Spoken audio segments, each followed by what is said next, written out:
విజయవాడలోని APBC pensioners ఉద్యోగ ఉపాధ్యాయ JAC ఆధ్వర్యంలో ఉద్యోగుల మహాసభ 2025 నిర్వహించారు.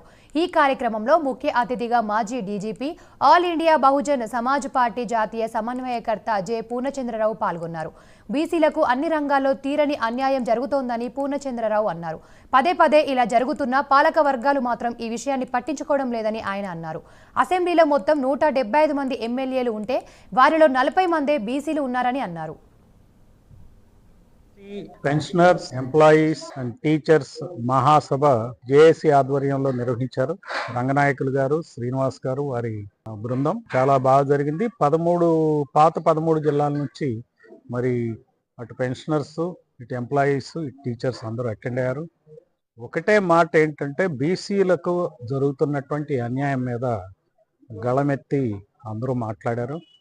ఈ రోజున రిజర్వేషన్ల ప్రక్రియలో బీసీలకు జరిగేటువంటి అన్యాయం గురించి చర్చకు వచ్చింది.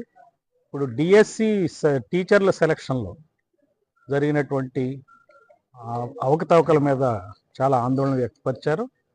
ఇక్కడికి వచ్చినటువంటి టీచర్స్ కానీ మిగిలిన బీసీ ఉద్యోగులు గతంలో డిఎస్సి సెలక్షన్స్ నిర్వహించినప్పుడు మెరిట్ లిస్టు ఇచ్చారు. ఆ తర్వాత సెలక్షన్ లిస్ట్ ఇచ్చినాకనే సెలక్షన్ లెటర్స్ పంపించారు.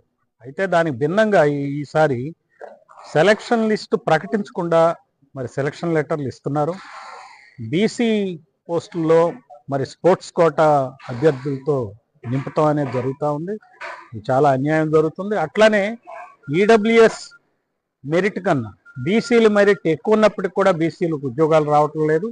మరి రోస్టర్ కమ్ మెరిట్ ప్రకారం సీనియారిటీ లిస్టులు డ్రా చేస్తే ఆ సీనియారిటీ ప్రకారం ప్రమోషన్లు ఇవ్వాలి, కానీ మరి టీచర్స్కి అక్కడ కూడా అన్యాయం. ఇట్లా చూస్తూ ఉంటే బీసీలకు జరిగే అన్యాయం అంతా కాదు.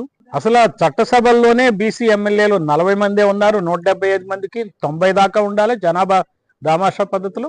మరి కులగణన చేసింది గత ప్రభుత్వం. దాని ప్రకారం 52% బీసీలు ఉన్నారని తేల్చింది. మరి 52% రిజర్వేషన్లు ఇవ్వాల్సింది పోయింది, ఇవ్వట్లే ఈ రాష్ట్ర ప్రభుత్వం.